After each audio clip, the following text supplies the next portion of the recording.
Thank you. And maybe if you could just move to the previous slide, please. Yes, thank you. So just before we start, we will just review quickly the agenda for today. So we will have an introduction by Jean-Pierre Chabria, Regional Councillor in charge of research and energy transition at the Région Réunion. So thank you for being with us. Then I will also provide a little bit of context on behalf of the TwInSolar project for this workshop. And then we will hear best practices from Sardinia with Omar Caboni, from the Azores with Joana Ferreira Rita, who is with us today. We will have a Q&A session, and then we will move on to the opportunities and state of play at EU level with Guglielmo Migliori from CPMR and two colleagues from Interreg Europe, Thorsten Kolisch and Katharina Krell. Then we will have a time for debate and question before heading to the conclusion by Mathieu David, TwInSolar coordinator and head of the Piment laboratory. So now, without further ado, I will now give the floor to Mr. Jean-Pierre Chabria, who will introduce this workshop on behalf of the Réunion Région. So thank you very much, Mr. Chabria. The floor is yours.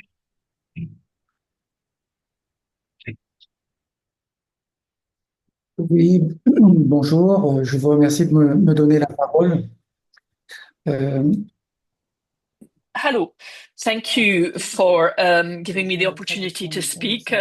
I am hearing the translation at the same time. I'm not quite sure why. I'm going to try and get rid of that.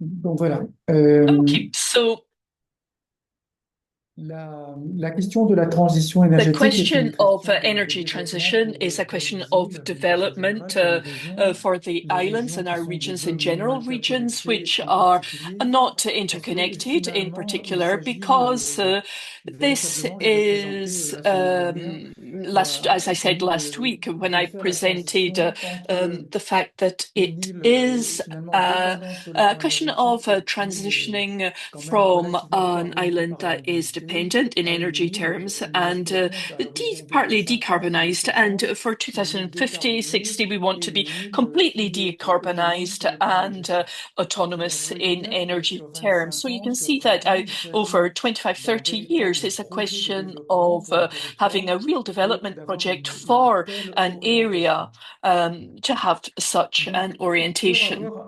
So to have such a development in the territory, there is a development, economic development schema and territorial development schema. And the connecting thread is to have clean energy and autonomous energy for the region, which would allow us in our region to have a connection between economic development and urban development or regional development. And I'll give you some examples. If we want to have decarbonized mobility in the region, and if we want to have mobility which uses electrical vehicles and allow us to have a better circulation in these regions. It seems to us to be useful if we can have electrical vehicles founded on the use of hydrogen as an energy vector, and to have such a massive quantity for mobility in La Réunion, we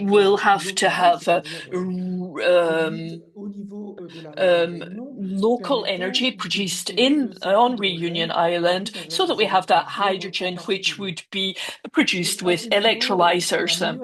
And from that point of view, the best option is the most viable one in the long term on 10, 15 years, is to have wind energy and offshore wind energy in particular.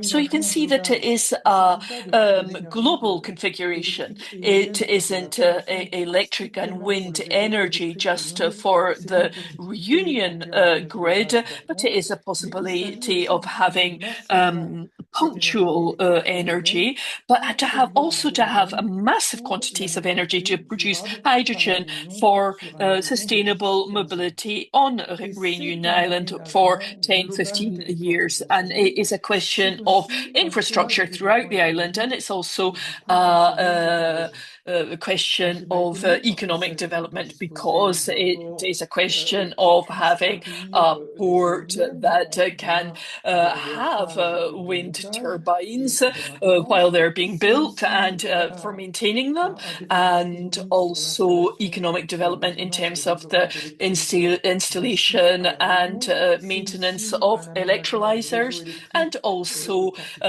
having the maintenance of this electrical grid too.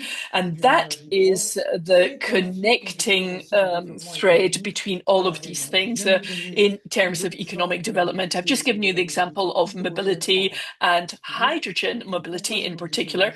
And why is that the case? Well, because in terms of the energy and the batteries used in electrical vehicles, there isn't a lot of recycling to do, in particular in terms of heavy mobility, and that would allow us to initiate clean energy produced locally on the base of renewable energy, with a real possibility of economic development as well. I will give you a second example, which is the production of electrical energy, which is photovoltaic. We have 240,000 solar water heaters on the island, and we have about 10,000 replacements in the roofs of people that live on the island. And if we take this same direction and we introduce photovoltaic solar panels on the roofs of the houses in the Réunion, then we can trigger the implementation of an installation economy, maintenance, repairs, etc., which would be used to produce energy for individual households with an annual production of 10,000 installations per year at the same frequency as solar water heaters. And with those 10,000 per year, we know that their life expectancy is about 20 years. So we would have the photovoltaic systems are about the same. So we would have a system which is sustainable economically, and that we would be installed in our island. Now, I did a bit of accounting, and if we had 10,000 installations per year and 240,000 systems, we would have a power of one solar gigawatt on each roof. And that would correspond to between 30 and 40% of the production of electrical energy consumed by the people of the island. So that shows that we have this possibility, but we have this possibility of triggering a whole dynamics of our own production and between islands that are not connected for the moment, and engaging an economy which is sustainable, for our de notre territoire et de la Réunion en particulier. area and for Nous the n'avons avant Reunion peut-être in particular. Perhaps parler before talking about discussion avec vous, or starting the discussion with you, perhaps I should say that next week we are going to have the intra-peripheral regions in the Reunion, and the president of the Reunion is also president of the the outlying regions as well. And we're going to introduce the remote project, which is a cooperation project which aims to have this dynamic energy on the challenges of energy autonomy. So it's important, and we are going to define together in these outermost regions, which we will then share in the CPMR and the Commission for our Islands. So we're going to have local roadmaps, but coordinate them, taking into account the specificities of each of these regions. So it is a brick that is going to be important in terms of sharing good practices and modifying European programs so that we can set all of this up over the next 10, 15 years for the development of this clean energy, which is interconnected in our islands, and so that it can contribute to the economic development of our areas. And that is what I wanted to say as an introduction, and I'm available to answer your questions and to go into this in a bit more depth if that's what you would like to do. Chavria, for this introduction, and congratulations for this new project, Remote. We very much look forward to hear more about it, and of course, we will be happy to share the results. So now, please also allow me to provide a few words of introduction on behalf of the TwInSolar project, very much in line with the introduction of Mr. Chavria. And I would like first also to thank you for your continuous support to the TwInSolar project. So now I will share my screen.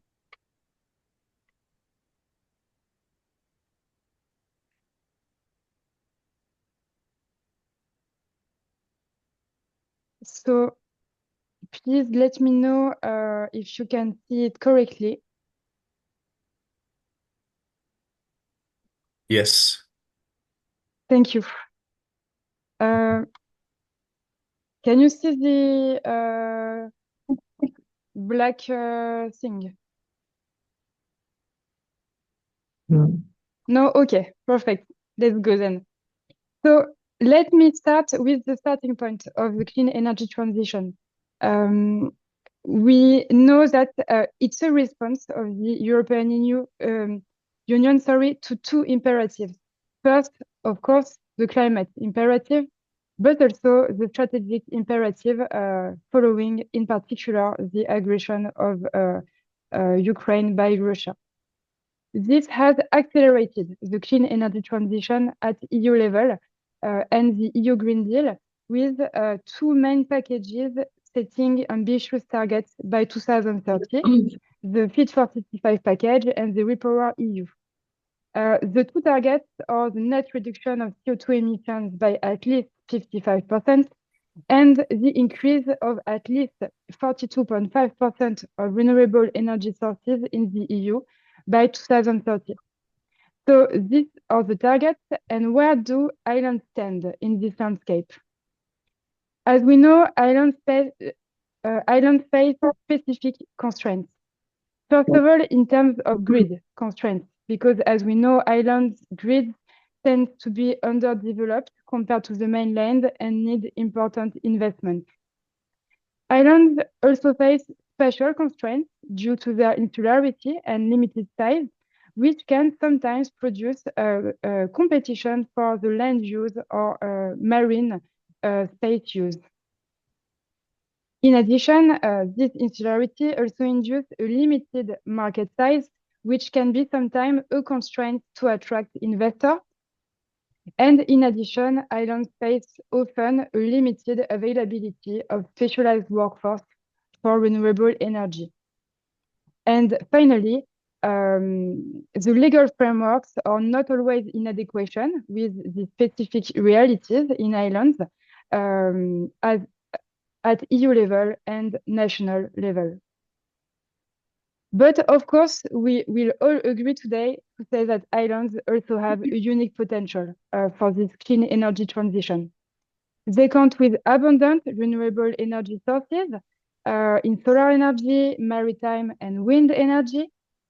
They count with strong communities, and so they have stronger community involvement than on the mainland. And their smaller size is ideal to test innovative approaches. And so the way we see it is that the green energy transition is very much an opportunity for EU islands. Of course, it's an opportunity to reduce carbon emissions and to decarbonize the energy systems. But it's also a way to foster the energy autonomy from the mainland and to increase the resilience. It's also a way to create green jobs, to foster research and innovation, and to diversify the economy of insular territories. And by using renewable energy sources, we are able to lower the price of energy and to address energy poverty and foster social inclusion on islands. So to summarize, as Mr. Chabria very well explained, it's a way to impulse a holistic and sustainable territorial project, because of course, it's not just about installing a few solar panels on a roof. We all know that.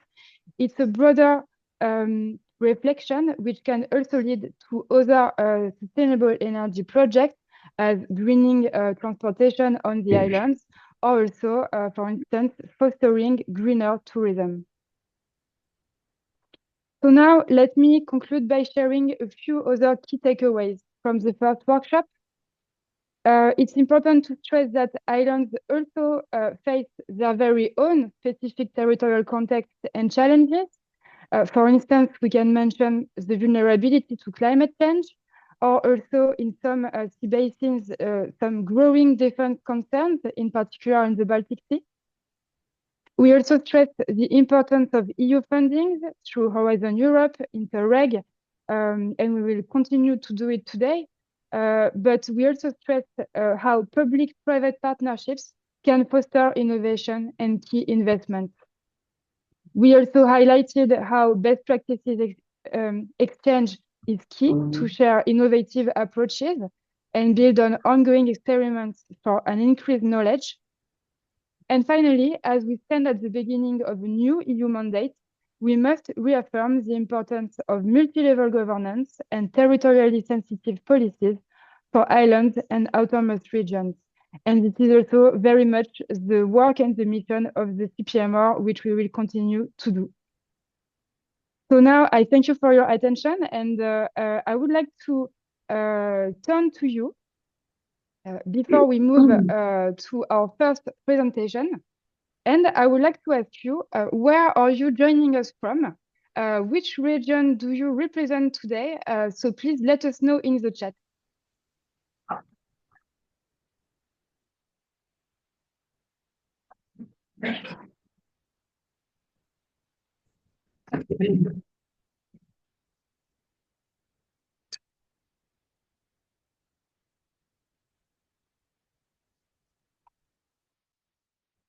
So I see we have participants from Italy, Réunion, French Polynesia, joining us from Paris, Canary Islands, Hungary, and also non-island. We have Brittany today. We have participants from Brussels, the island of Kreš in Croatia. So we have a very diverse pool of islands and regions present today, the Azores as well. So welcome to you all. So now we can start the presentation, and I would like to first give the floor to to our participant from Sardinia. So, Omar Caboni, you represent today the Caloforte municipality, and you will present us the ongoing experience of the energy community in San Pietro in Sardinia. So, I give you the floor. If you want to share your screen, the floor is yours. Thank you.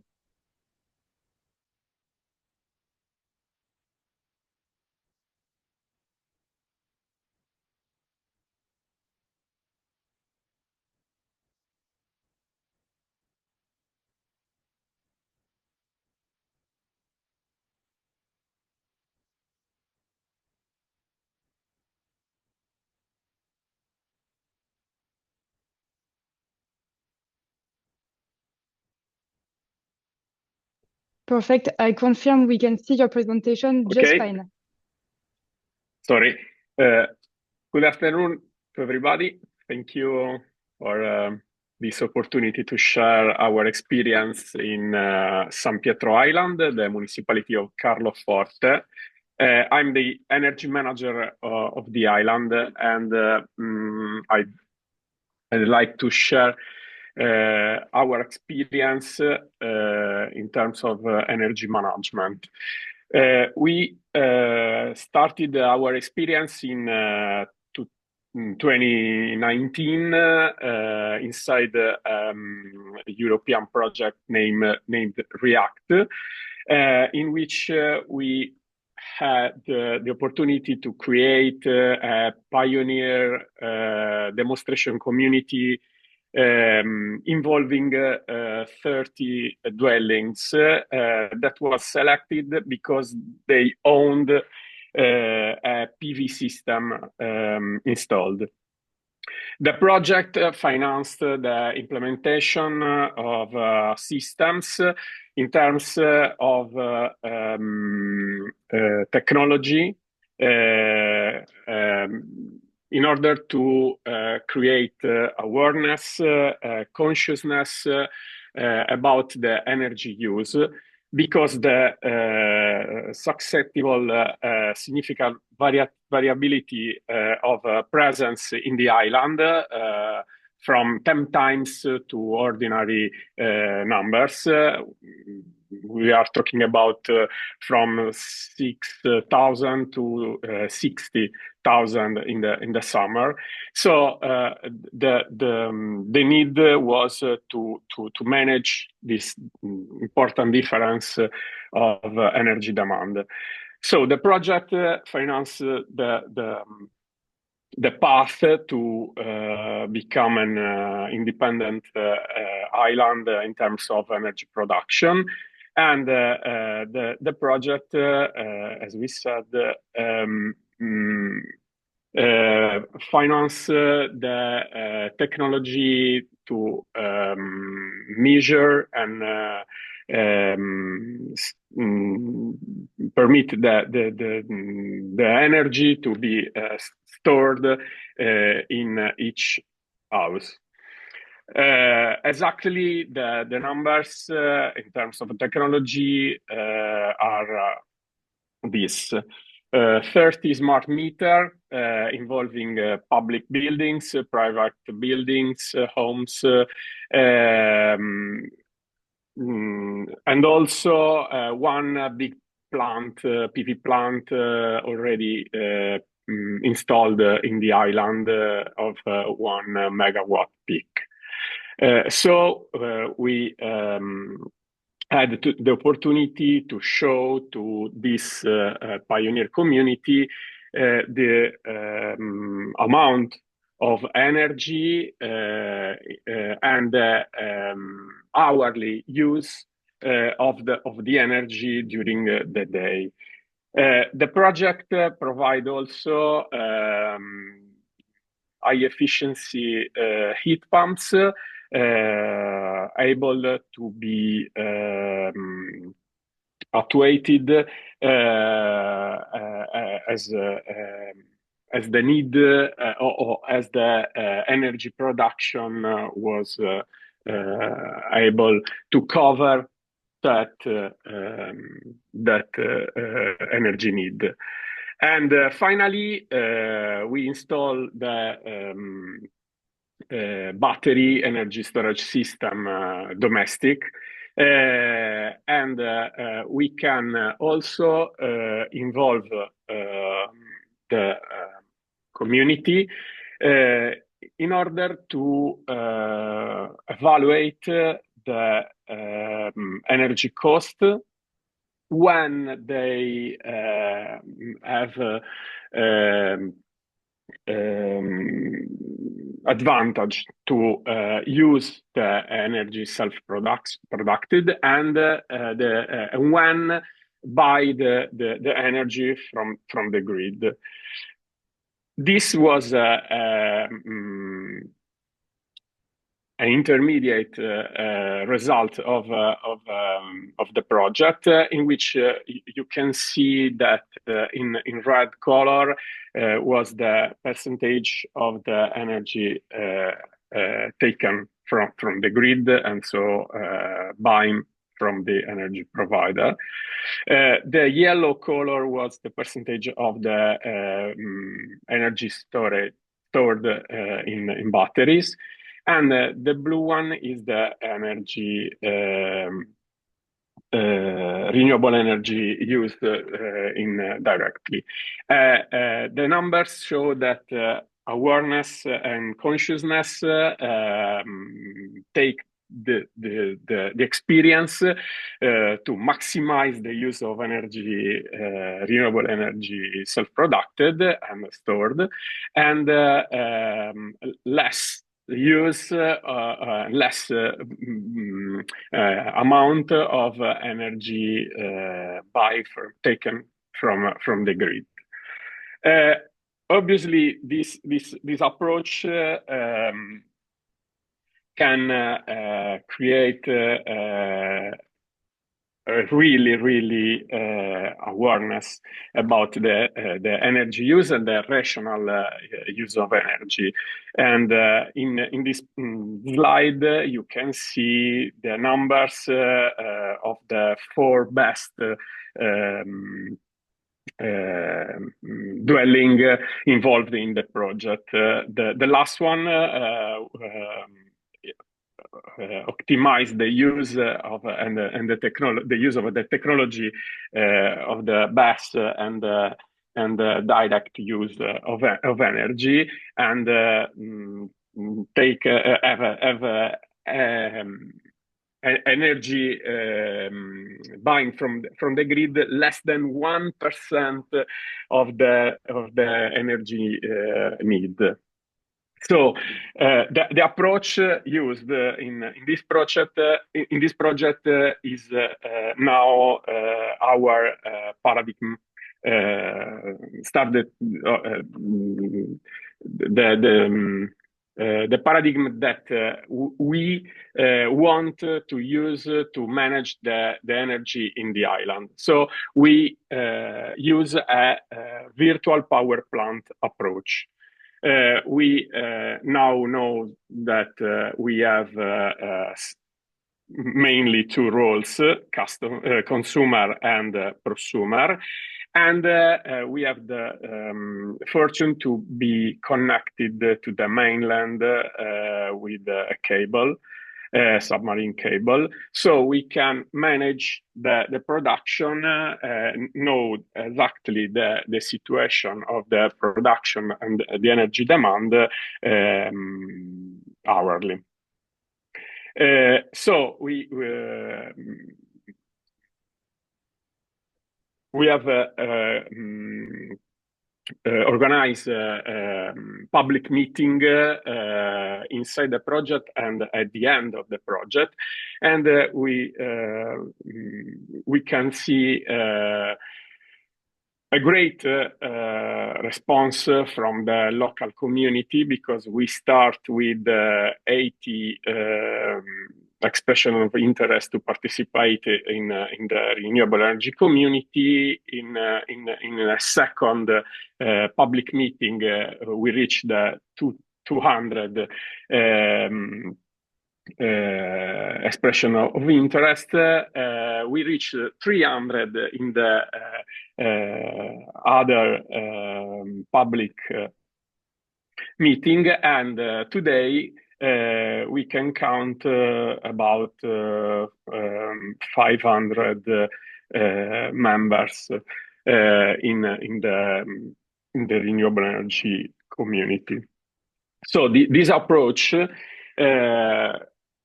consent to manage the total production of the energy as a distributed energy resource system. So small plants, every small plants in each house, every small wind turbine, the big one plant, PV plant in Nasca Valley in Carloforte of 1 megawatt peak. And we are in the path to trying to install in the Nasca Valley also wind turbine in order to cover the till the 50% of the energy demand in the island. So this approach is our method. And we are including, obviously, not only the energy production, but also the energy demand for electric vehicles and the controllable loads such as heat pump system. So we can manage the energy consumption, energy production, and have a clear situation of the balancing of this system, not only in a cockpit, in a central platform management, but also the engage of each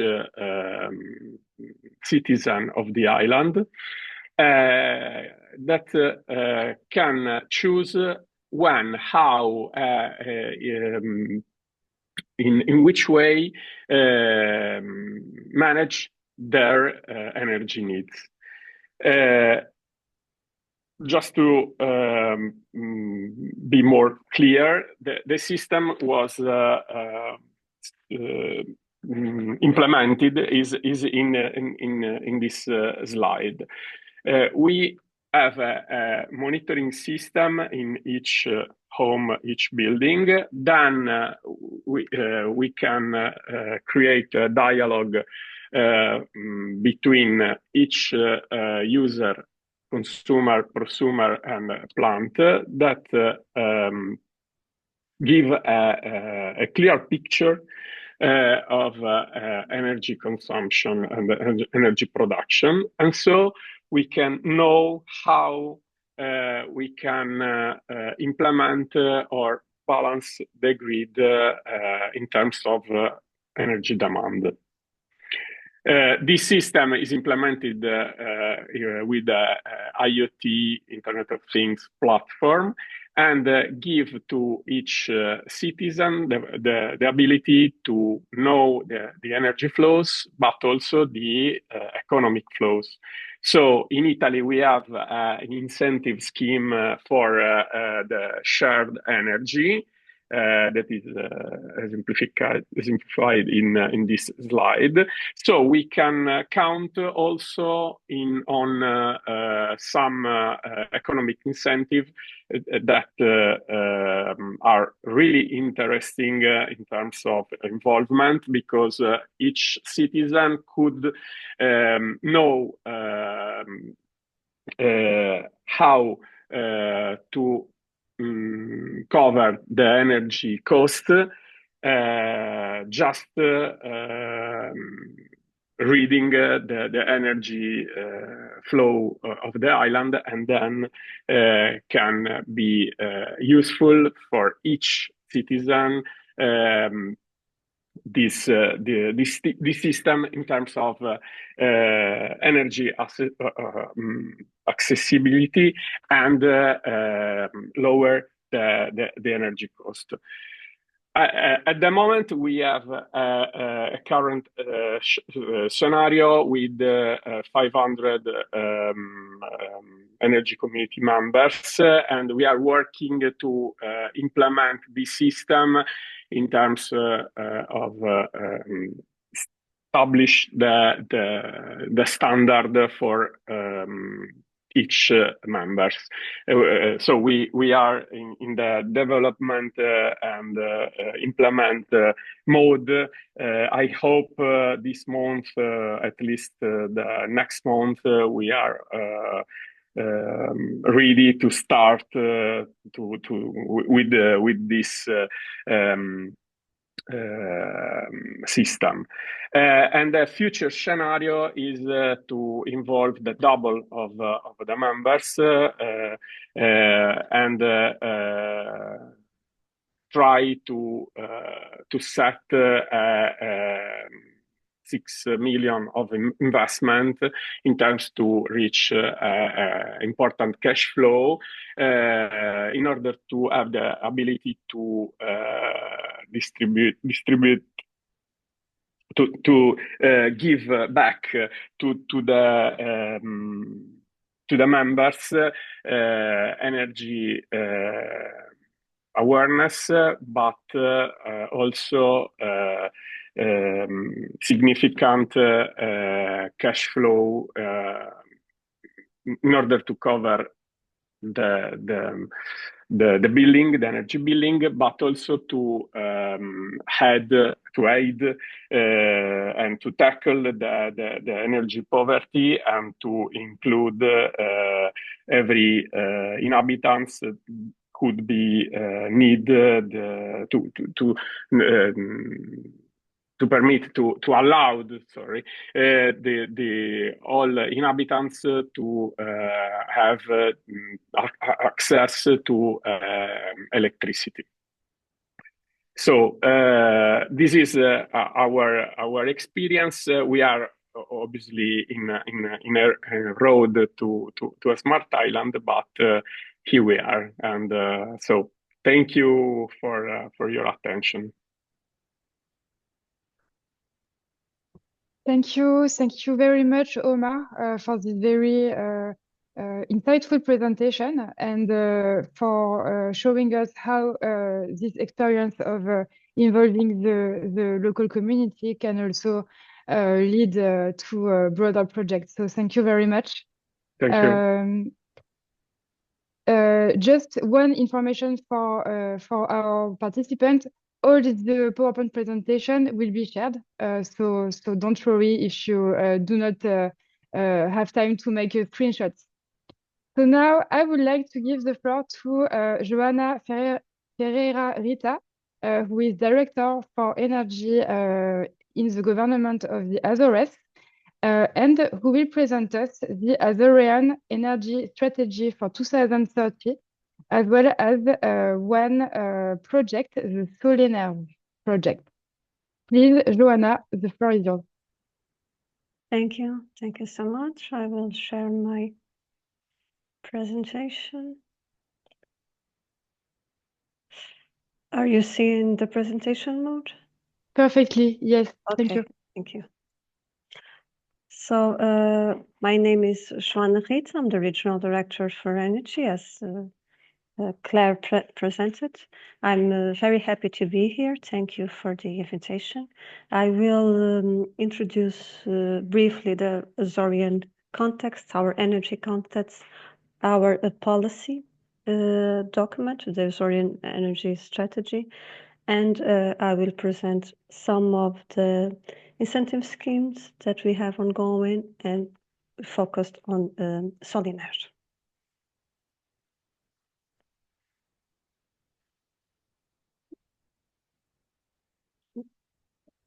So we are in Portuguese archipelago consisting of 9 islands that are not interconnected between them or not interconnected with the mainland.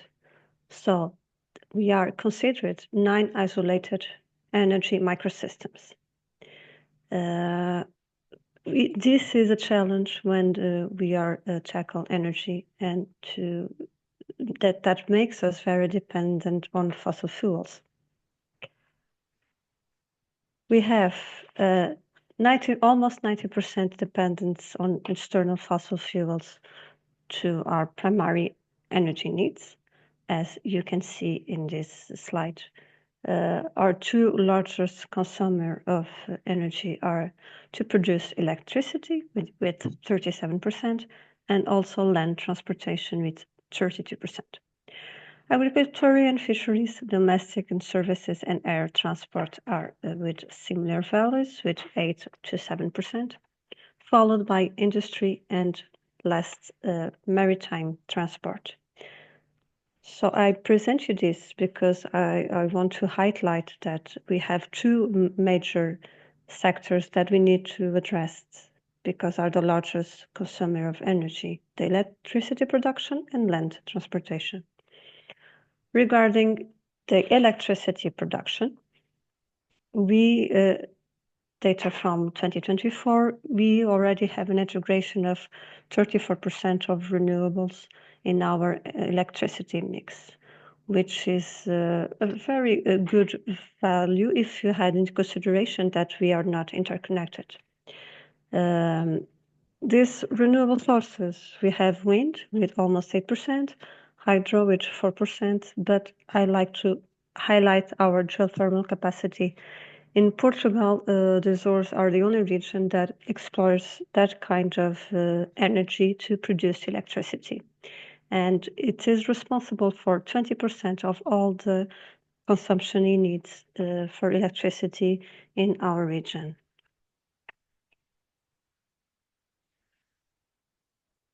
So to that in mind, we realize that we have to be aligned with the national and European goals, but we have some specificities that we need to address. So we produce the Azorean Energy Strategy in a 2030 horizon. The main goal of this strategy, this document, is to have clean, reliable, and competitive energy for all of our citizens.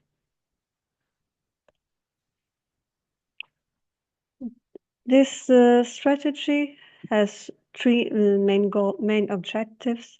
There are the reinforcement of the security of supply, which is particularly important for us because we are not interconnected, the reduction of energy costs, and also the reduction of greenhouse gas emissions. The principles that are guided in this strategy, that is the energy efficiency, of course, the electrification, and also the decarbonization. We are aligned with the European directives on this matter. So to combine our main goal to our other objectives, and with that principles, we define 7 goals, 7 targets that we have to reach, with exception on the target number 5. The other targets, the baseline year is 2010. So we want to reduce in 50% the use of butane gas when comparing to 2010. We have more energy, 25 energy efficiency in land transportation, the second largest consumer of energy.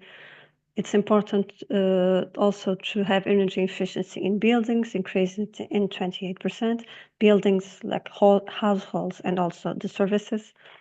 40% energy efficiency in companies. Companies here are industry mainly. We want to reach 70% of renewable electricity in 2030 is an ambitious goal. If we reach the targets 1 to 5, we will have a reduction of 32% in the primary energy, and also reduce 40% of greenhouse gas emissions. We have already several ongoing actions to reach those targets, but I just will mention a few of them.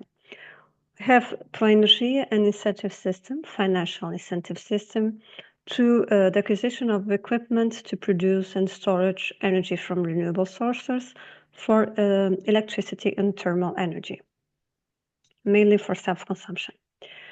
We also have to promote the electric mobility. We also have an incentive scheme for the purchase of electric vehicles and also the domestic charging points. And also we promote the public access of charging points in all islands. We are also actively involved in several European projects, which are very important to us to promote energy efficiency and also electric mobility.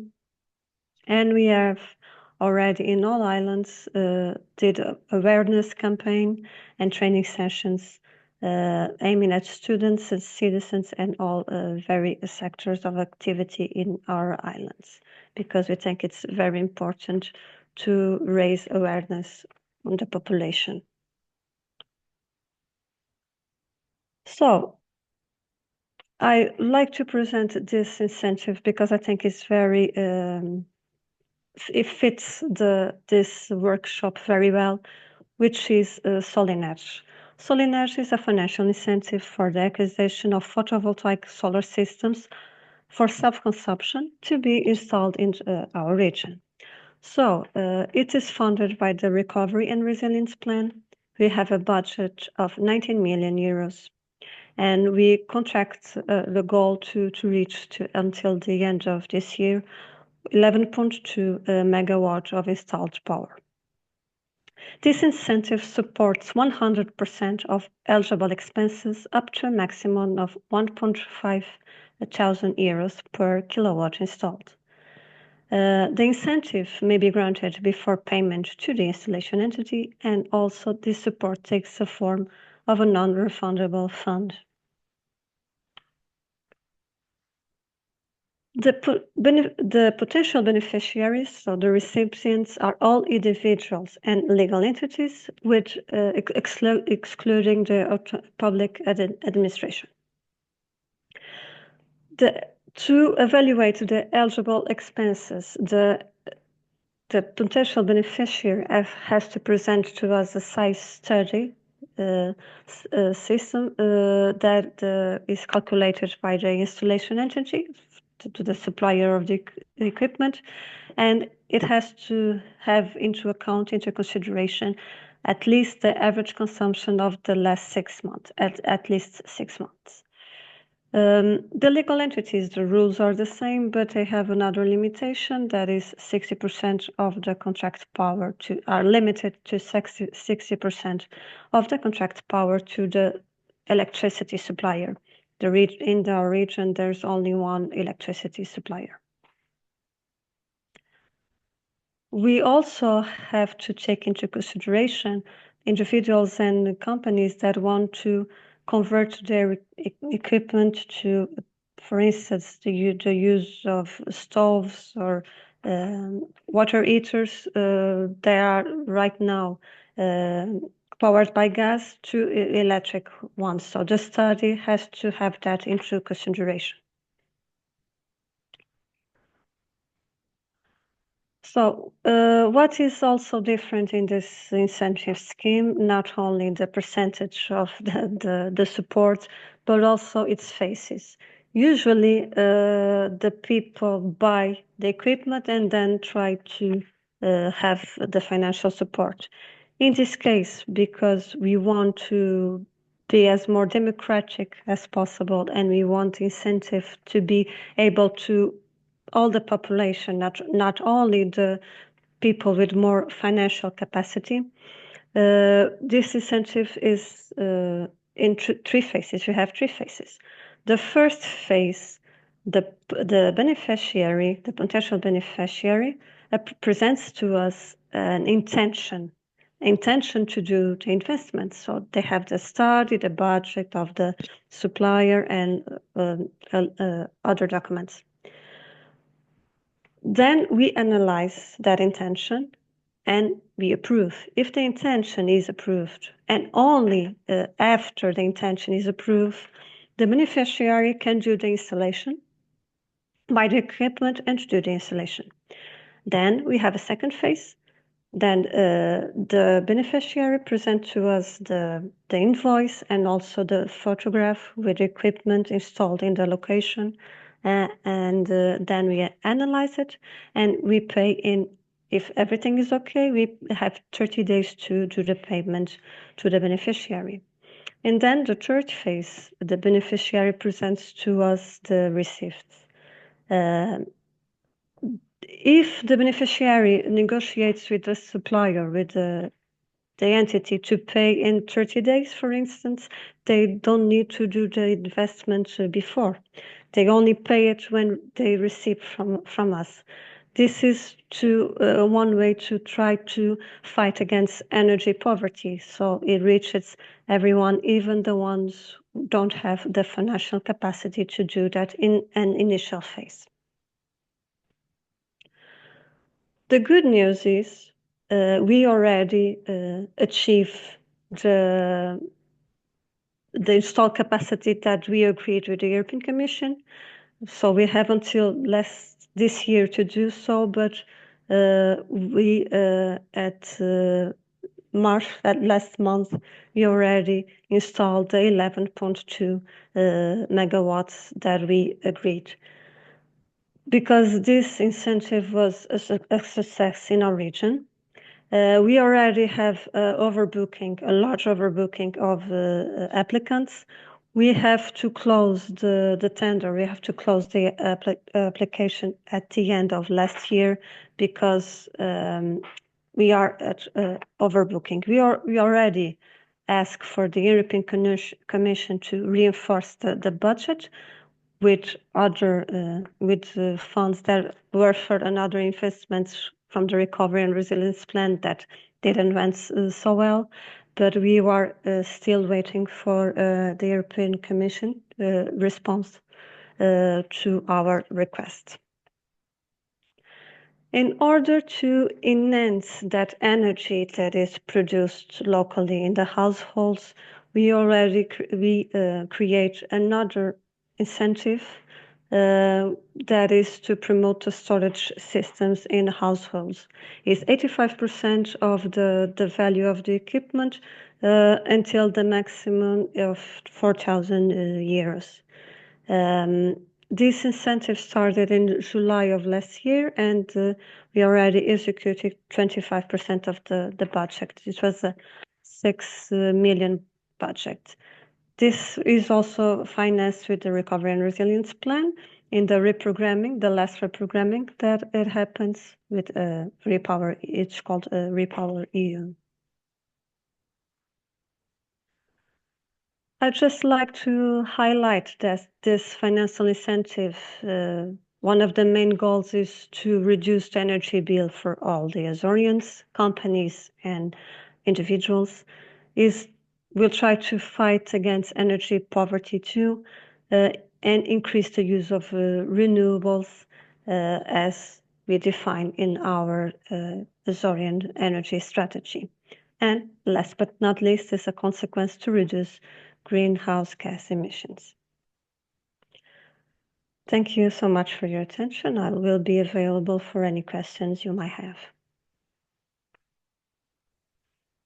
Thank you, Joanna. Thank you very much for this presentation, and congratulations on the success of this initiative.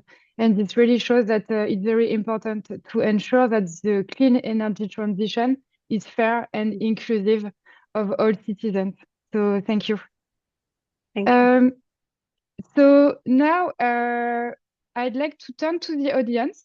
We have some time for questions and comments on your side. So please do not hesitate to type your question in the chat or to raise your hand and you will be given the floor. So if you have any question you'd like to ask our panelists. I have put my questions, Claire, in the chat box. This is Thomas speaking. Great, thank you, Thomas. Do you want to say it directly, or do you want me to read it? No, that can be as well. Thank you very much. So thank you very much for the very interesting presentation, Joanna. I have two questions. Basically, one of them is the potential role of crowdfunding in the Azores, given the 100% subsidy and pre-financing that clearly crowds out private financing in that case. The question is whether you see any role for potential crowdfunding in the energy transition of the Azores in some fields or not really. And the second one is related to Azores-specific energy field, geothermal, where you are leading, extremely good. One area which could be potentially further developed is the cascade use of geothermal energy, meaning that you use it for electricity, and then it could still be used, lower grade heat could still be used for heating or cooling, or in agriculture or buildings. And whether you have any plans for that, or whether you see any feasibility in that field. Thank you.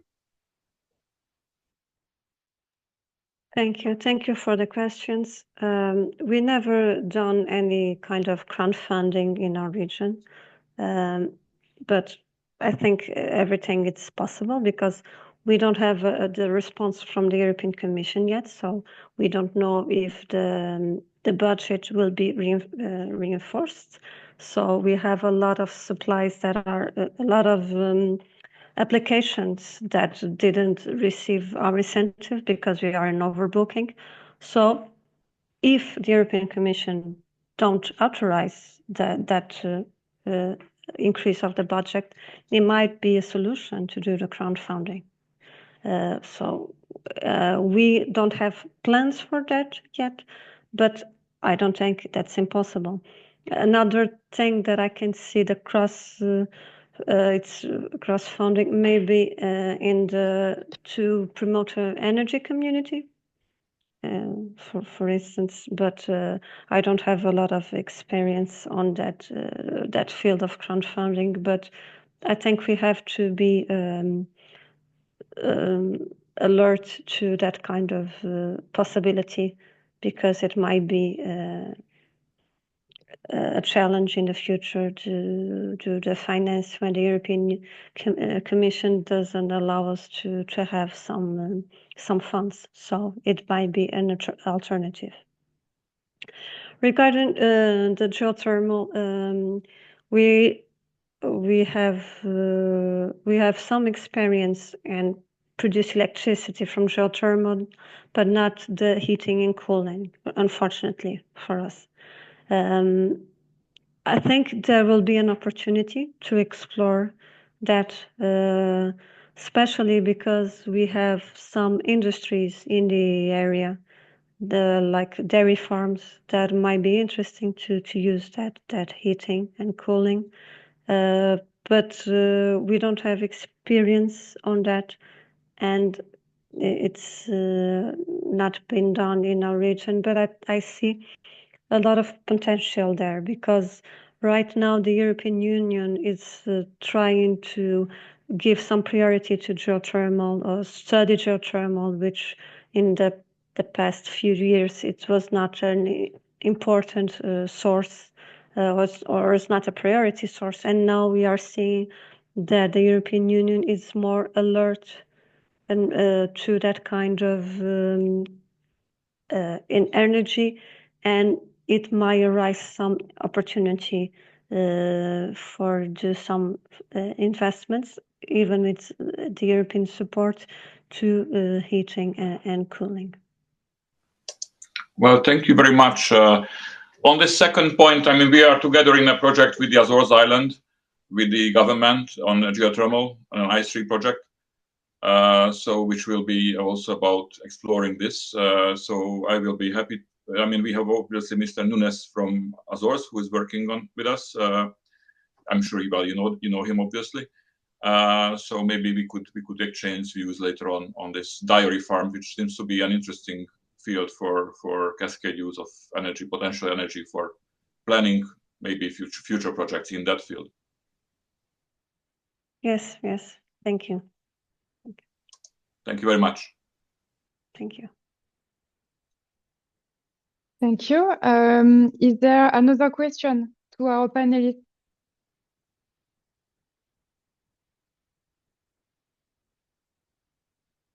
You can either type your question in the chat or raise your hand to get the floor.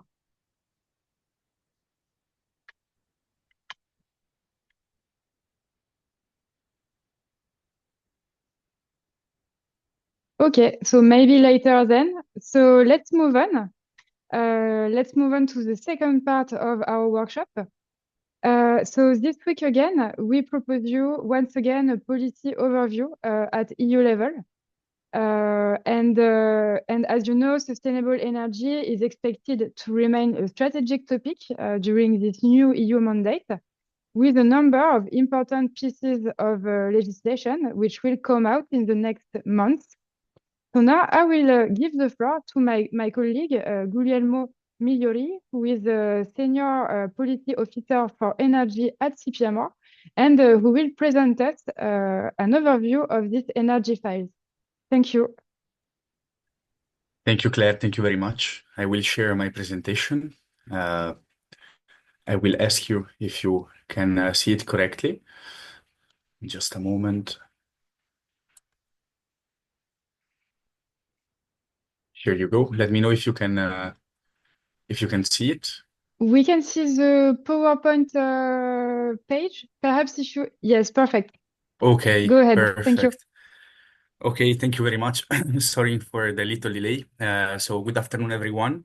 It is a pleasure for me to be with you today to reflect on the state of EU energy policy and what it means specifically for European regions, particularly those that are peripheral, maritime, or structurally disadvantaged, such as islands and outermost territories. As a matter of fact, we are facing an unprecedented transition phase that is characterized by geopolitical fragmentation, by energy insecurity, climate urgencies, and global competition in several fields, including in the clean tech race. So in this moment, regions are not just observers, but also effective co-drivers of the European Union's clean and competitive future. The current state of play in EU energy policy is therefore shaped by a dual focus on achieving climate neutrality by 2050 and enhancing energy security, particularly by reducing dependency on Russian fossil fuels. Guided by overarching goals under the European Green Deal and its industrial plan, the EU has enacted key legislative and strategic frameworks such as the Fit for 55 package, the Repower EU plan, and the Energy Union strategy. Implementation tools include updated directives on renewable energies that were already cited by Claire in her presentation, targeting, for example, the 42% by 2030, energy efficiency, the expansion of the EU emissions trading system, the gas and hydrogen markets package. Operational measures are usually deployed through national energy and climate plans, the EU energy platform for joint gas purchasing, and also the Just Transition funds supporting regions affected by the green transition. Current policy priorities include accelerating renewables development, modernizing infrastructures, ensuring consumer protection and affordability, and there is also a focus on diversifying energy sources to strengthen strategic autonomy. At the core of this effort is the Clean Industrial Deal, which was launched last month. And the Clean Industrial Deal is not just a policy framework, but is a fully fledged strategic business plan for reindustrializing Europe, striking a balance between decarbonization, innovation, and competitiveness. Alongside it, we have the action plan for affordable energy that was launched the same day, and also a pipeline of legislative and strategic initiatives that will shape EU energy and industrial policies well into the next decade. So we can begin with a closer overview into the Clean Industrial Deal, which is structured around 6 strategic pillars, each one aimed at transforming the European Union's energy and industrial base. So the first pillar is affordable energy, and it aims, as the name says, at lowering costs and expanding to grids. And the main instrument that was used to address it was the Action Plan for Affordable Energy, which has several measures also aimed at accelerating permitting and de-risking investments in renewable and low-carbon hydrogen. Then we have a second pillar dedicated to boosting the demand side for low carbon and decarbonized products. And this pillar entails reforms in public procurement. It will entail an industrial decarbonization accelerator act, which is expected in the fourth quarter of 2025. And also the introduction of voluntary labeling for products, industrial products, carbon intensity. We have a third pillar which is dedicated to how to finance transition, and in the text of the communication on the Clean Industrial Deal, there is a mention of a mobilization of 100 billion euros through a mix of public and private funds via the Innovation Fund, the Hydrogen Bank, and also the establishment of new tools like the Clean Tech Guarantee Facility. We have a fourth pillar, which is circularity and material success. And the end goal of this pillar is that of securing critical resources for industrial decarbonization. It will imply the full implementation of the Critical Raw Materials Act and launch of a advanced critical raw materials center at European level. It already announces a Circular Economy Act, and it aims to develop trans-regional circularity hubs, offering major opportunities for smart specialization in peripheral areas. Then we have one chapter that is dedicated to global action and international partnerships, including the Mediterranean Energy and Clean Tech Cooperation Initiative, which will also come by the end of 2025 in order to support cross-border hydrogen and renewable energy deployment in the European neighborhood. And the final and sixth pillar is dedicated to skills and community, which is a crucial area where the new Union of Skills and other skills-related initiatives aimed at upskilling and reskilling the local and regional workforce will be aligned with other initiatives that were already launched in the past months, including, for example, the Net Zero Industry Academies under the Net Zero Industry Act. So these pillars are very wide. They address several topics, but they don't exist in isolation. In fact, they are linked to a broader strategic pipeline that will shape our path forward in new energy policy. For instance, in the second quarter of 2025, as you can see in this slide, we expect the Commission to release its 2040 climate target, setting emissions benchmarks for the next critical phase towards climate neutrality by 2050.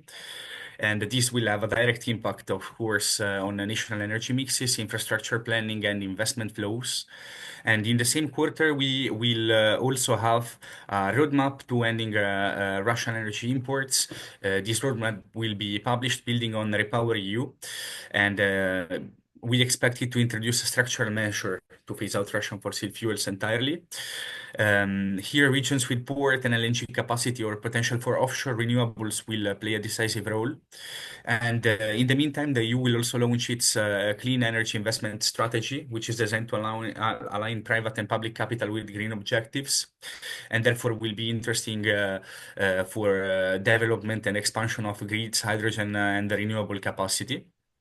By the third quarter, the cities and energy package will aim to shift the focus towards community-level empowerment, supporting, for example, prosumers, energy cooperatives and communities, and energy efficiency for households.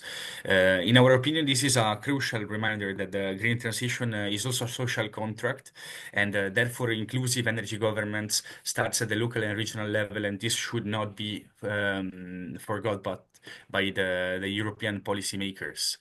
And it's not finished because looking ahead, even into early 2026, we see a continuation of these integrated legislative efforts.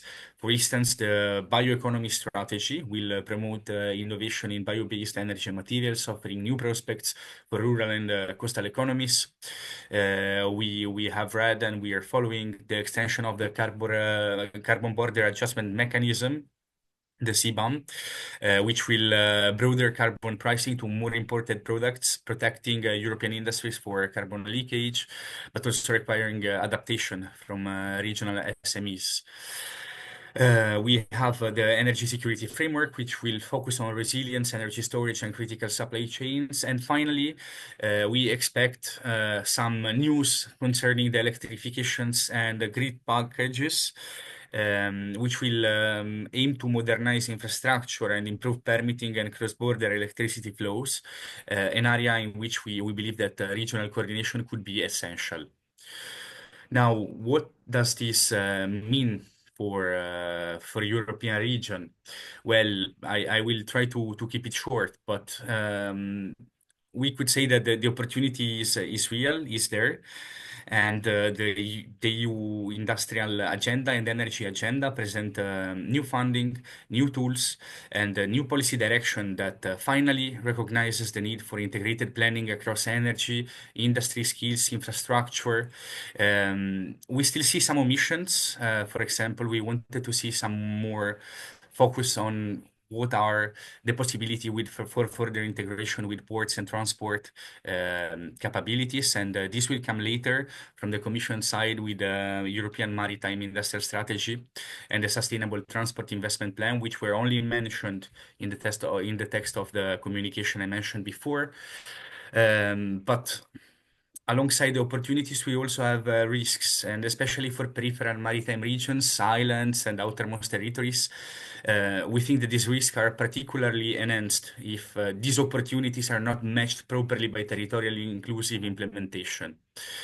In a recent technical note that we would be happy to share with you, as soon as it is released on our communication channels and website, the CPMR has welcomed the ambition of several of these initiatives, and chiefly the Clean Industrial Deal and the Action Plan on Affordable Energy, but also raised some concerns.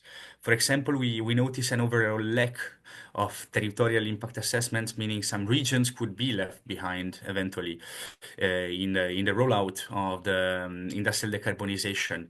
We also see a risk of funding concentration in large industrial hubs unless regional quotas are built into funding, for example, into the Innovation Fund and the Hydrogen Bank. We also noticed, as I mentioned before, lack of focus on some key regional enablers such as transport, ports, and maritime industries. Hopefully, this will come soon, but we are pushing strongly on our side to make sure that this integration takes place and it embodies regional requests and needs appropriately. And also, we believe that launching the Clean Industrial Deal before legislative negotiations on intermediary 2040 targets left the strategic framework partially incomplete. So this is another point that we raised in our note. Concerning the lack of territorial assessment that I mentioned, we fear for potential risk for unequal access, overlooking socioeconomic, geographical, and industrial specificities of some territories, including sparsely populated areas, islands, and regions exposed to unfair industrial competition. Regarding funding, we have a couple of specific points. So we are very happy to see that there is a sizable mobilization of fund. The amount of 100 billion euros through a mix of existing and new measures, private and public funding, is satisfactory. However, we have an interest in seeing how in practical terms, some measures that are announced in the Clean Industrial Deal will take their form. For instance, there will be a joint pilot program for corporate power purchasing agreements launched by the Commission and the European Investment Bank. And we would like to see instruments and mechanism for regional funding streams that allow also small and medium-sized enterprises from peripheral maritime regions to access these contracts. And the same we could say about regional funding streams and allocation quotas for the European Hydrogen Bank, which will have more and more auctions in the upcoming years. It will mobilize several resources for the uptake of hydrogen economics in peripheral maritime regions, but still Specific regional dimension is missing in the hydrogen and decarbonized gas framework, in our opinion, and we will keep monitoring the evolution of this question, and we will try to push forward the point that I just mentioned. Finally, we have one last point on workforce reskilling and upskilling. So we are very happy that in the past years, the European policymakers are increasingly acknowledging workforce up and reskilling as key enablers for the industrial transformation and green and digital transition of our regions. But we expect more concrete actions to prevent skill gaps between central and peripheral maritime regions to widen. So we highlighted it several times in our documents on the Net Zero Industry Act, on the Clean Industrial Deal, and specifically on Net Zero Industry Academy, which are at the core of this effort. And we believe that there should be overall alignment and integration between all these skills initiatives and regional consultation in how to make them more effective. So I will conclude my presentation shortly, but I just have one final remark. According to CPMR, which represents over 150 regions in Europe, regions are indispensable partners in delivering Europe's energy and industrial transitions. Regions and municipalities are the very first places where energy is produced, where the clean tech is manufactured, and where strategic technologies are produced, where skills are developed, and where people feel more the impact of EU policy, most directly. And if we want the green transition and the industrial decarbonization to succeed, then, and not just on paper, but on the ground, for us it is key to include the regions and municipality needs, design, funding, and governance. Thank you very much, and I hope to have a fruitful discussion with you afterwards. Thank you very much, Guglielmo, for this overview of the upcoming files on energy at EU level. And we can see that there will be a lot going on, in the next month and year. And thank you also for recalling that the regions are at the core of the energy transition, and that we will remain attentive that the perspective of peripheral maritime regions and islands, of course, will be taken into account. So thank you very much. So now I will give the floor to our last speakers. So we have the pleasure of having with us today two colleagues from the Interreg Europe Policy Learning Platform. So Thorsten Kolisch is a project manager and is joining us from Réunion. And Katharina Krell, who is thematic expert for a greener Europe and a connected Europe, and who is joining us from Brussels. So the floor is yours. Thank you very much. Yes, the mic is on. Excellent. Thank you, Claire, Mathieu, the TwInSolar team. Thank you very much for your invitation. Indeed, when you look into your camera, you see the guy is with the La Réunion team. Is Interreg Europe based on La Réunion? No, some may say unfortunately. But by true coincidence, with the policy learning platform with our team, we are on the island this week for an interregional peer review. What the platform and peer reviews are about, we will tell you in this short presentation. And I'm very happy to have my esteemed colleague, Katharina Krell. Indeed, Claire, she's our leading expert for energy transition, renewable energies, energy efficiency, mobility. So Katharina, very happy to have you with me. We will tell you about the platform, and Katharina will explain you in more detail, I think with very interesting examples, how very concretely regions, energy agencies can integrate interregional policy learning in the day-to-day work to make the energy transition happen in your territorial context. Well, I already learned from the first interventions, dear colleagues, you are all experts on Interreg Europe. So Mr. Chabriat, the regional councillor, he made reference to the remote project. We know the council is also involved in other projects, such as Synergy. Therefore, I can keep the overall program introduction very brief.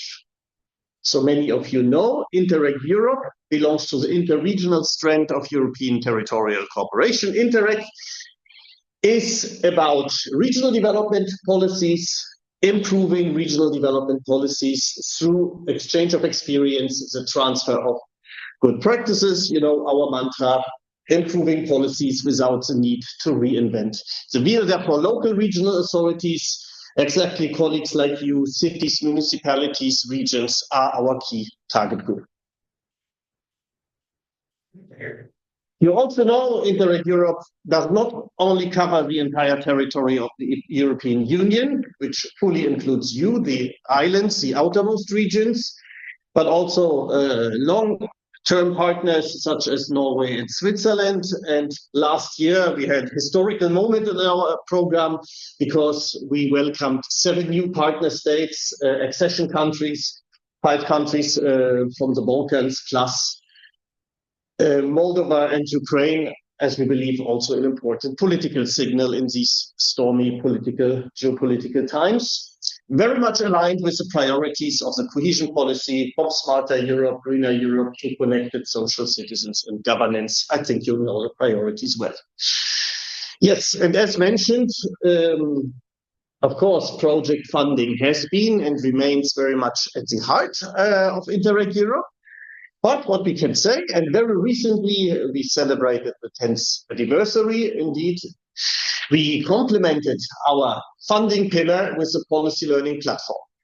And now some of you may think, platform, the next online database, which will be outdated in 6 months, nobody is using. No, luckily the platform is genuinely second pillar of the program, building on the results the project achieved. Indeed, you with remote and other projects, you can find yourself here. You see the total number of approved projects, as mentioned by Claire in the introduction. Indeed, we have no calls for project funding on the agenda, but no, do not switch off your computer because the policy learning platform with many services remains available throughout the entire programming period. But as I said, we build very much on your work, and what is always encouraging for us, you see how many partners, regions, I think more than 90% of all European regions, 2,800 partners from basically all countries are involved. With the green pillar, you see being very strong in the program. And now, what do we do at the policy learning platform? To use the European jargon, we capitalize. Or you could also say, we aim at increasing the return on investment you achieve with your projects. Of course, you exchange good practices for the sake of improving policies, but we say, well, the project partners, they benefit, but let us make sure any local regional authority, any local regional policymaker can benefit from the knowledge you generate in your projects, our partners have in their regions. So we build on your good practices, your achievements, and of course the people behind the good practices by offering with our team platform services open to all. If I say team, indeed, I'm happy to rely on 20 colleagues. Katharina is one of them, dealing with innovation, dealing with the priorities of the program, making sure you can benefit from the results of the projects, whether you are involved in running initiatives or not. For instance, I said we are more than an online database, but the starting point is the database, very much building on the good practices delivered by the project. But everybody, whether you are involved in Interreg Europe projects or not, everybody is invited to submit good practices to our database. They will be validated by our team of experts, which also supports the visibility of your region at European level. We organized thematic events. You can see some examples: European funding, blue-green infrastructure, digital strategies high on the agenda. To make this knowledge, sometimes we say the wealth of knowledge we have in our community, available to every city, region in Europe. And giving an example what we have in our database, Katharina, welcome once again. Thanks for joining me, and over to you. Yes, you can search our database for topics and for geography, and you can find many good practices. And here I have extracted one from Madeira for you about an energy self-sufficient hotel. The nice features here is this hotel complex in a little remote area has covered all its energy needs, thermal energy and electric by solar photovoltaic and solar thermal, and they produce even so much energy that they can benefit the nearby buildings as well. It shows that a high renewable energy penetration doesn't necessarily put stress on the local grid, because here in this case the renewable energy is generated and consumed at the same place. And we also notice the sector coupling, where the photovoltaic electricity is used to power electric mobility and helping us to decarbonize the very challenging transport sector. Yeah, and you can find many other examples like these, Torsten. Yes. Let's move on. Well, exactly. We spoke about the database, the good practices, events, workshops on site, webinars online. You can always find the calendar on our website, interregeurope.eu. But briefly in our introduction, I mentioned peer review, the reason for being on La Réunion Island this week. So what are peer reviews? You could also call them mini projects. They are part of our expert support services, the third pillar of the policy learning platform, with which we aim at giving personalized, individualized advice to you, not as experts, as consultants coming to your region, telling you what to do, but facilitating, moderating exchanges with like-minded colleagues, as we are doing here in this online workshop as well, with like-minded colleagues from across Europe. And very recently in Sweden, also an impressive green energy transition process happening with massive investments in green energy. We celebrated our 100th peer review. I mentioned La Réunion earlier, where together with the colleagues from the regional council, we are addressing the pressing challenge of better preventing early school leaving, early school dropout, which is indeed a big problem or big challenge here on the island, but challenge shared by many European regions. So how does such peer review work? Yes, you have to prepare an application form, but no worries, it's not comparable to the application forms you prepare for fully fledged Interreg projects, as colleagues can confirm. 2 pages only. What we need to know is the policy challenge you are facing, and with the motivation why you would like to team up with like-minded colleagues from across Europe to find good practices, to share experiences, and to find better solutions. You can always apply. We can check the draft in advance. It's very easy process, no administrative burden. As a second step with our team, then we would dive a bit deeper into the challenge. We would ask you to prepare a bit of background information, what has already been done, who are key stakeholders, and what are the key questions you would like to put on the table on the peer review. And as a third step, we return to the heart of the process, facilitated, moderated by our team. So we would team up with you, your local stakeholders, your political decision makers, and between 4 and 6 peers, meaning colleagues from other European regions, well chosen, selected with you to discuss the challenge you are facing, the strategic questions you have put on the table for 2 full days. We'll start by listening again to you, your stakeholders. First step, listening. Second step, exchanging, giving the floor to the peers, their experiences, of course, the good practices, but we always invite them to be honest, to also share their failures and the lessons learned. And then we turn to, personally, I would say the most interesting part of this methodology, of this approach, the co-creation of targeted policy recommendations. So not about energy transition or the potential of solar energy in general, but in your territorial context, addressing your questions, what could be recommendations for better policy instruments, funding we have learned today, stakeholder governance very often on the agenda. And as a fourth step during these 2 days, to present them and discuss them with your key decision makers and your key stakeholders. And afterwards, we ensure an active follow-up, such as this week in La Réunion, because the initial peer review was held in 2023, and now we are following up with the regional council, who this year now wants to build on the recommendations and draft together with key stakeholders an action plan to address this challenge of early school dropouts.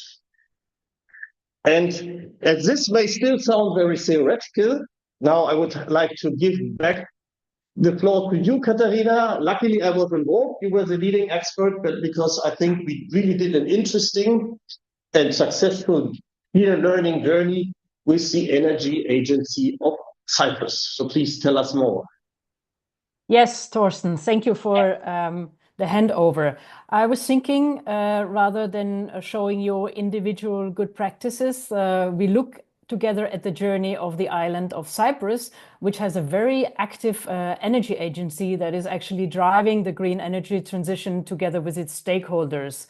And so they have carried out 2 really strategic projects that we feature in our database. One is on building skills for the energy transition, mainly focused on skills for energy efficiency and renewable energy in the building sector, setting up a training and qualification program for installers and building professionals, and also focusing on the energy efficiency first principle here. And so with skills very important as a base. Then they have used the recovery fund to develop sustainable energy and climate action plans, meaning strategies for all the territory being composed of many small villages which have limited human resources and financial resources. The Energy Agency has clustered together all the small villages, and each geographical cluster has then elaborated its own energy and climate action plan. Now, that was an amazing achievement because the entire territory now has the strategic plans at the local level. Then the next step for the Energy Agency was to see how can the energy transition be put in the hands of the citizens, because you do not only want to have energy projects, renewable energy projects piloted by large companies, and then the entire territory of the island is covered and all goes to foreign investors. That does not foster the local acceptance and also not the local justice and the participation. And this is where the Energy Agency has made good use of the policy learning platform services, with energy communities not being a familiar instrument in the island. They have turned to us and applied for the peer review that Thorsten has just explained. So I was the happy person who could organize this.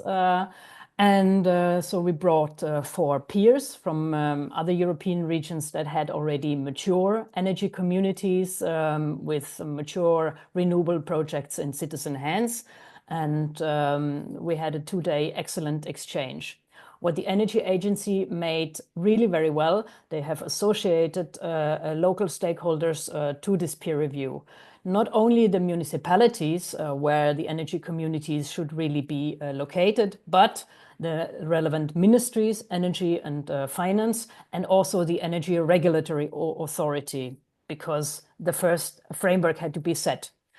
After the peer review, some time went by, and the authorities have decided to set up a support program for energy communities, but we're still having some questions. So the Energy Agency requested a study visit, which the policy learning platform then organized for a delegation of the Energy Agency, the ministries, and the energy regulator to south of Germany, where many local energy communities exist in villages. And we have met mayors and we have spoken with them. And essentially, this has built a lot of trust and confidence and better and deeper insight in the, not only in the regulatory framework, but seeing is believing and exchanging really hands-on. And a few months later, the president of Cyprus has declared a new support program. And the announcement covered the first energy community establishment in Cyprus. So in 5 small local authorities, the first energy communities will be set up. There's a dedicated budget for it. And so the first year will focus on feasibility studies, consultation, onboarding the members of the communities, business models, legal entity setup. But it's expected to see 100 smaller projects, mainly PV-based, because it's easier to start with. And an approved budget of 2.2 million has been allocated to these energy communities. And that shows how the policy learning platform services can accompany the policy learning journey of here, the island of Cyprus, in the specific domain of energy communities. And it's extremely satisfying to see such an outcome. And I must say, this is one of the great things of our job, that we can see really the impact. Voila, I hope I have illustrated a little bit what the policy learning platform can provide to a local territory and given you some appetite.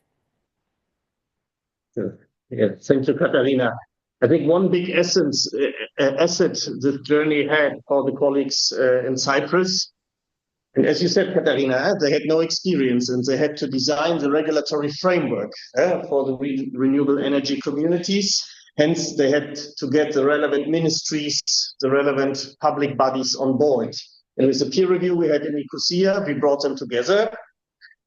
They had an occasion to invite all their stakeholders, and with the prospect of the study visit in Germany, the task of keeping them on board was made easier for the energy agency. And we know keeping stakeholders on board is not always an easy task. Indeed, I think the message we want to share before showing a second example, the support is not about funding. This is the difference to the projects, but it's very much about moderating and facilitating the journeys. Yes, Claire. Sorry, Torsten. Is it possible, please, to wrap up in 1 or 2 minutes, because unfortunately time is flying. Absolutely. I did not want to dwell. I just wanted to show that we've also worked with the Energy Directorate of the Azores, and not all our formats need to be physical. We also have online matchmaking service. Matchmaking is like the peer review, just in a smaller context. And to conclude, we've also worked with the Conseil Régional of La Réunion in the area of mobility. But since this workshop is focused on energy, I didn't want to show this example. I think we can conclude here. Torsten, I leave you the concluding words. Not much to add, Claire, to leave room for discussion, for questions of the final words. Just to say, a bit different approach. If you hear Interact, you often think about funding, which is true, but also very tailored support we can provide. And as Katharina, your example has shown, I think very adapted to the needs. I think this is an asset we would be happy to share with you. Thank you very much. Thank you very much for your presentations. Very interesting. And of course, I think that you are available to provide more information to the person who are interested to join a peer review. I also wanted to stress that the peer reviews are permanently open. So that's a great cooperation opportunity. It's not related to the cause of Interreg Europe. So turning to our participants, don't miss your chance for this great cooperation. So now we have a few minutes left during our workshop for questions and comments from the participants. So do not hesitate again to type your question in the chat or to raise your hand, and you will be given the floor.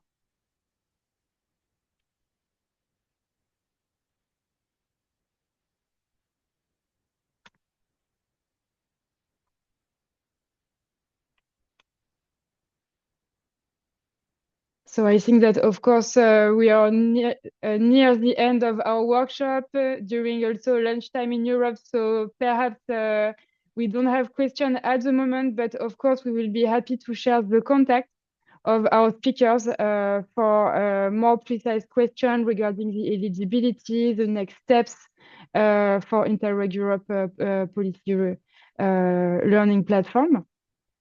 So what I propose to do before we conclude is just to share with you a little Slido because we are very keen to hear about your inputs on these two workshops. So I will share my screen and you will have a little QR code to join the Slido and contribute to this discussion.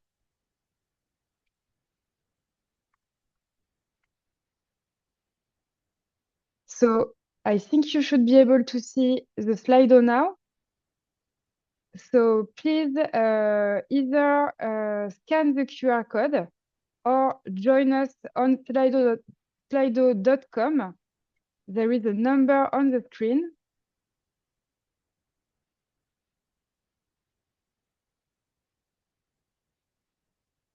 And so the question I would like to ask you, if you are on the Slido, is what is the main challenge for the energy transition in your region?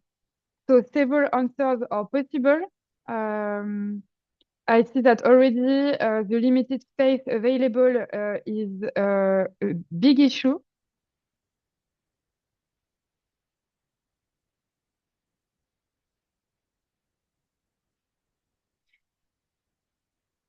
As people are joining, we see the results changing a little bit. So the limited space is, of course, a major challenge, but I can see that the access to funding for investment is also difficult.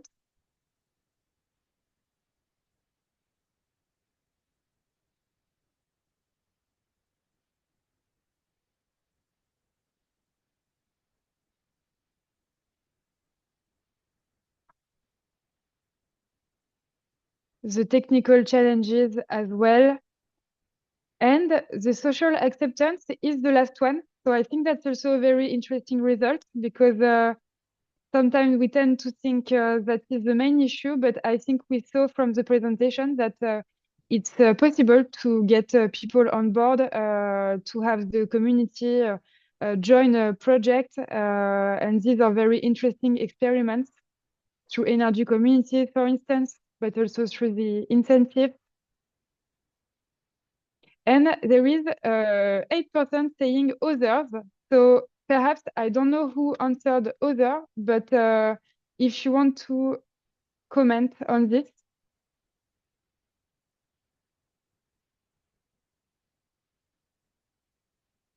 Mathieu, please, the floor is yours.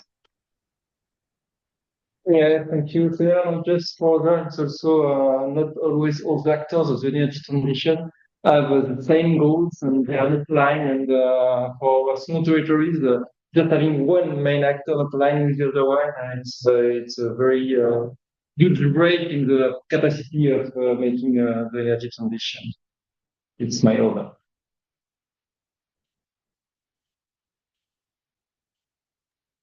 Thank you, Mathieu, for this comment. I see that Mr. Chabria turned on his camera. I don't know if she wanted to take the floor to intervene. No? Okay.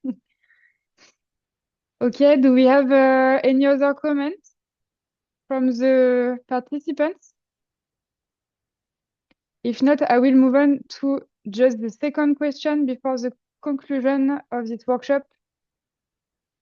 Which support do you expect from the EU to help you solve these issues? So there it's you can type down any word you want. It's an open question.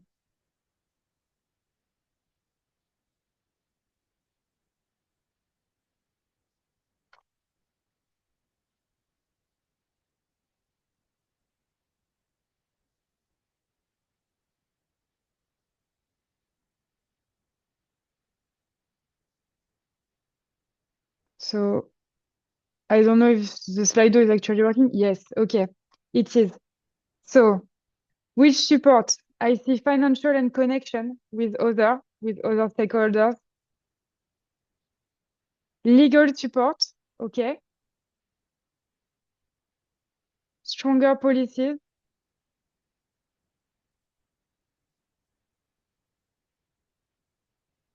Support is coming again.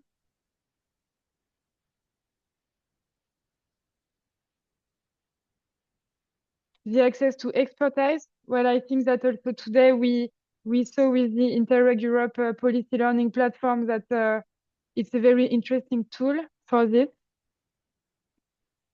Financial facilities. This is very much in line with the answers of the first question. And the obligation to move toward clean energies. So a stronger incentive from the EU. Also a very important point, an integrated and regional specific policies.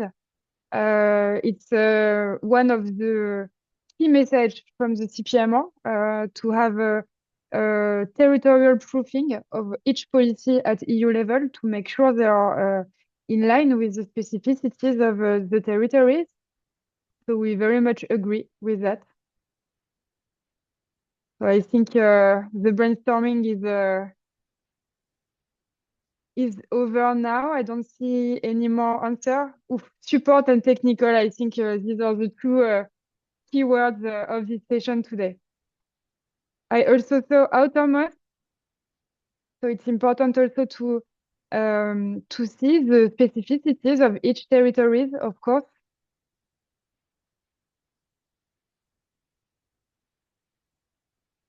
Okay, so I think this will be the biggest word of today, support. And of course, as the CPMR, we are also very happy to connect you with the different speakers who took part in this workshop today for support, financial support, but mostly best practices exchange. Because financial support, I think the programming period is already well advanced. So through Interreg Europe, it will not be with financial incentive, but rather with connection, best practices exchange, which is also very important. So I will stop here.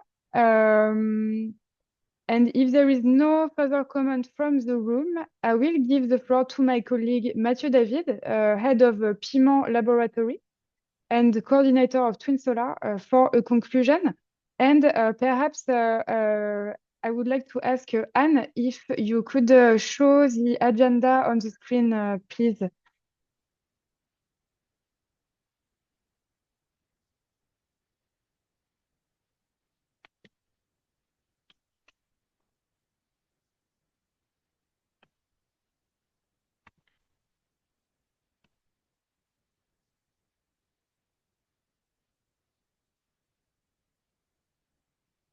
Thank you, Anne. So, sorry, I meant the last slide for the conclusion. Sorry, I was not clear. Yes, perfect. Thank you. And I give the floor to Mathieu. Thank you very much, Claire, and thank you very much to all the speakers and also to all the attendees that participated to the two workshops, the workshop last week and this week. So I just wanted to remind the two high-level objectives of TwInSolar.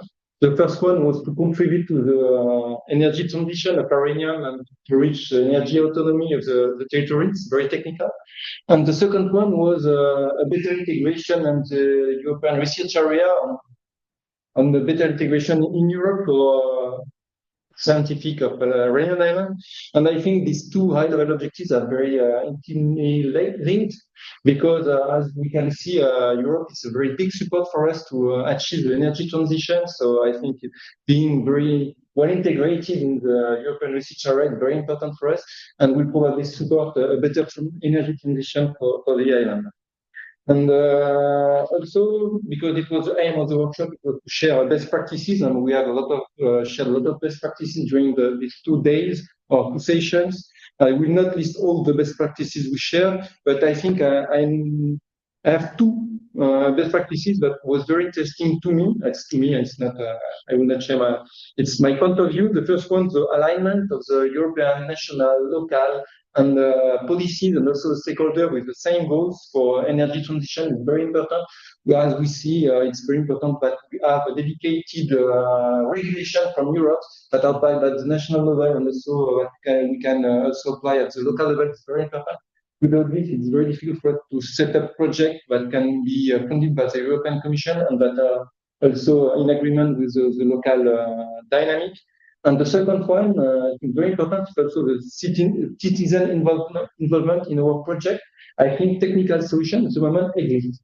It's not the main issue, but it's not difficult. But if we not involve the citizen in our project, it's very difficult to argue on the added value for them on both economical and environmental added value for them. And I think it's very important because today most of the citizens are very aware of the climate change and they want to have solutions. And I think they want to be actors also of the change. And I think in our project it's very important to integrate them. And I think in all the best practices we saw 2 days and last week, the citizen engagement was a key feature of the project. So I wanted to end on this and the conclusion. We have a next event that will take place soon. So in May, it's a very technical event, but will be led by the DTU, so the Technical University of Denmark, and it will be a workshop on the integration of forecasting in the energy management and energy system and solar system design. We'll also have a webinar that will be led by the Fraunhofer ISE, which is also leader in solar energy in Europe. And the webinar will be focused on the energy management, also with forecasting for storage management and for microgrid management. And with just the presentation, and we will have also science policy dialogue that will take place in Arena. And just as we saw before, presented by the Interreg people, it's very important to have connection between policy and science and to have a roadmap and to orient also the policy decision. And we will also have a Europe forum, and the aim will be to detect opportunities with other European actors in the field of energy to launch new projects.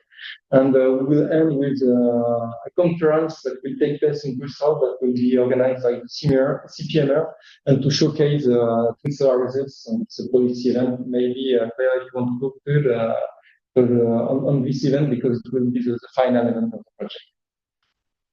Yes.